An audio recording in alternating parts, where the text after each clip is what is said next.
Let's take a look at some Jaylon Johnson replacements here on Chicago Bears Now. My name is Harrison Graham. Jaylon Johnson likely out for the year. Don't know for sure yet, but he acknowledged himself on 670 The Score that they're going through options, and at minimum, he's going to miss a lot of time and could miss the whole season. So we'll take a look at some free agents and a couple of trade targets to potentially bolster this cornerback room. Jordan Schultz had the report that he's likely going to miss the rest of the regular season with a groin injury. He says, I'm told that there is an outside chance he could return late if Chicago's in contention, but for now, it's a devastating loss for the Bears defense. Ben Johnson did say that it's a new injury. It's not directly related to the previous groin calf issue.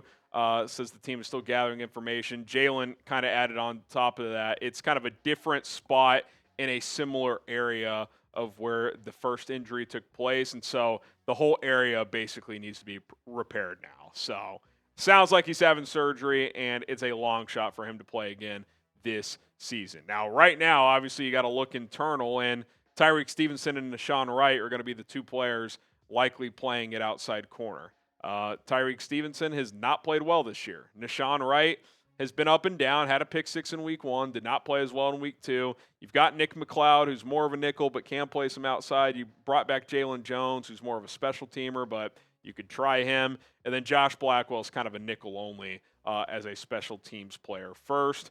In the short term and potentially all season, you need Tyreek Stevenson and Nashawn Wright to step up, especially Tyreek Stevenson. Guy was a second-round pick. He's played some good ball before. He has to play better than he has. This scheme, in theory, should fit his skill set better than the last one. He should not be getting torched the way he did. Now, Detroit's always been a tough matchup for him because Jamison Williams is a burner, and on those crossers from St. Brown with his footwork, it's a tough guard. I'm not acting like it's easy, but it's got to be better than what we've seen so far.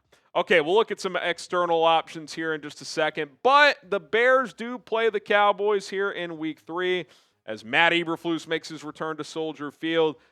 Little sub-battle up against Daddy for the second time, Tom Downey. Congrats to him. Host the Cowboys Report, just had his second kid.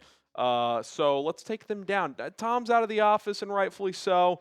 So Chris Daughtry is going to be filling in a lot. And let's get more subscribers in the Cowboys Report this week. Let's beat them off the field so we can beat them on the field and get our first win of the season. Daily videos, so go ahead and subscribe. Okay, some free agent corners. We explored a couple of these earlier. We'll hit a few of them again and then dive into a couple more, plus look at some trade guys.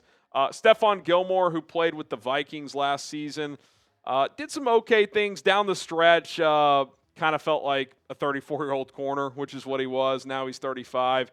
I think he can be serviceable. His best days are clearly behind him, but did have 9 breakups last year, does know the division, so there is value in that.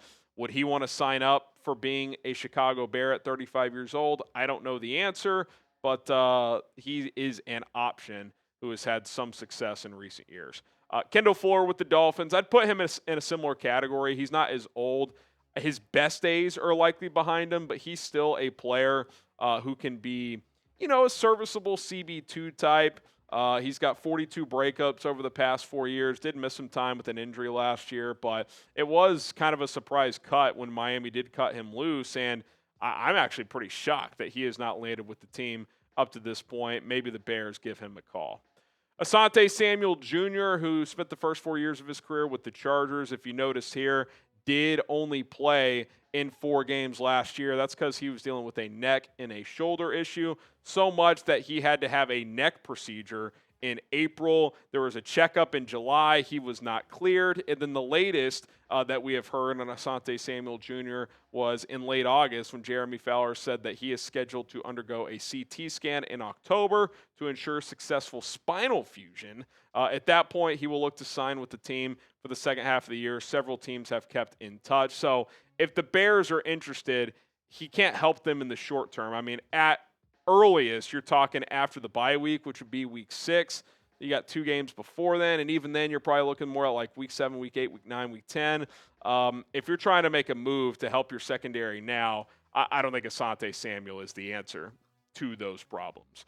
All right, a couple more free agents, and then we'll take a look at 3 trade targets. But first, I want to tell you guys about today's sponsor. That is Prize Picks. You and I make decisions every single day. Being right on Prize Picks can get you paid. Don't miss any of the excitement this season on Prize Picks, where it's good to be right. It's great to have football back, but you can use other sports in your Prize Picks lineups as well. You just set lineups of 2 to 6 players and pick more or less on the stat projections available. Football, basketball, baseball, soccer, esports, all the sports are available. If you get your lineup right, you can win up to 2,000 times your money. Prize Picks also invented the flex play, which means you can still cash out if your lineup isn't perfect. You can double your money even if one of your picks doesn't hit. Got a little 3-player lineup. A max discount play this week is Patrick Mahomes more than half a passing yard.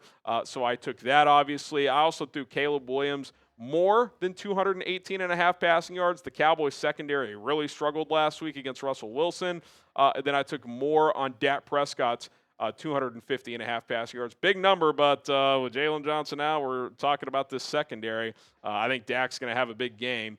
So $10 lineup to win $50 on this 3-player lineup with Prize Picks. Check it out today. Of note, those max discount plays can only be used in one lineup per user, so use wisely there. Download the Prize Picks app today. Use code CLNS to get $50 in lineups after you play your first $5 lineup. That is code CLNS to get $50 in lineups after you play your first $5 lineup. Prize Picks, it's good to be right.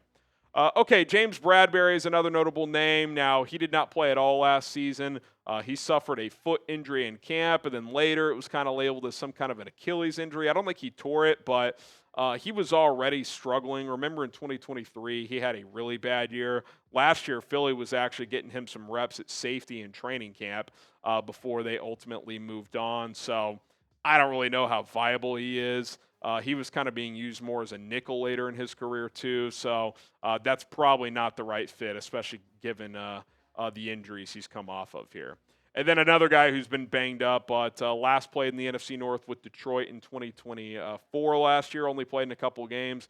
That's really been the bugaboo. When Moseley's healthy, Emmanuel Moseley, he's been a good CB2 type, but he's played in just 8 games the last 3 years. He has been beat up, so I don't know if replacing a guy who just might have been lost for the season for a guy who hasn't been able to stay healthy makes the most sense. If it's a vet minimum contract, if he has a good workout, sure, but that's probably not solving your issues. I think Stephon Gilmore or Kendall Fuller is probably the best free agent option if you're trying to get help in the near term. Name a corner that the Bears should go out and sign. If there's someone I'm missing, let me know down in the comment section below. To me, those are the 5 most notable names. Okay, sent a message around the office and got a few responses about, hey, is there any corners that your team could trade that's, somewhat of a notable name? Marshall Green sent me Deonte Banks, who, of course, was a first-round pick in 2023. Has pretty much been a bust up to this point. Did some decent things as a rookie, had 2 picks that year, but has not really settled in. He gets beat pretty consistently, but he is talented, was a first-rounder. Marshall thinks it would be, a 5th or a 6th, maybe one of those classic day 3 pick swaps where, the Bears trade a 5th, get Banks and a 7th back, something like that. So wouldn't cost a ton if you want to take a swing on a reclamation project, but if you're expecting good production, that has not been the case up to this point.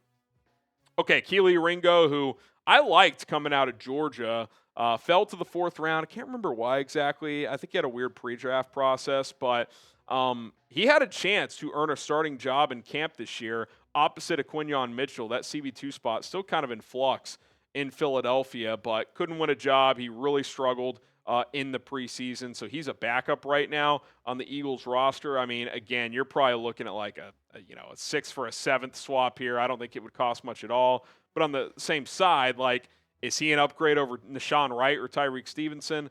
Probably not. So, again, it probably only makes sense to get a guy who you think is an upgrade, which I think this guy would be. Greg Newsome, who's played a lot of ball for the Cleveland Browns, is a name our Browns Report host, Joey O'Donohue, sent me. And he's in a contract year, so he could be a guy the Browns just let walk anyway. So maybe they would consider trading him. And if they keep losing, that's the type of team that could sell off pieces and try to get some more draft capital. What would it cost? A 5th? Maybe for a Greg Newsome. I don't love the idea of just giving away picks here, but if you think he can help and maybe he's a guy you would keep beyond this year. Certainly a possibility. So that might be a guy worth looking into. Maybe that price would come down if a few more weeks go on and the Browns start losing. So keep an eye on his name. I think he's a name that's going to pop up between now and the trade deadline if the Bears look to add a corner. Should the Bears trade for a corner? Type Y for yes, type in for no. And if there's a corner out there that you want to trade for that I didn't mention, drop his name down in the comment section of this video. My name is Harrison Graham. Don't forget to subscribe to the channel. Let's take down the Cowboys report this week and new subscribers. And, God, it would be nice if the Bears beat Eberflus and the boys this weekend. Bear down.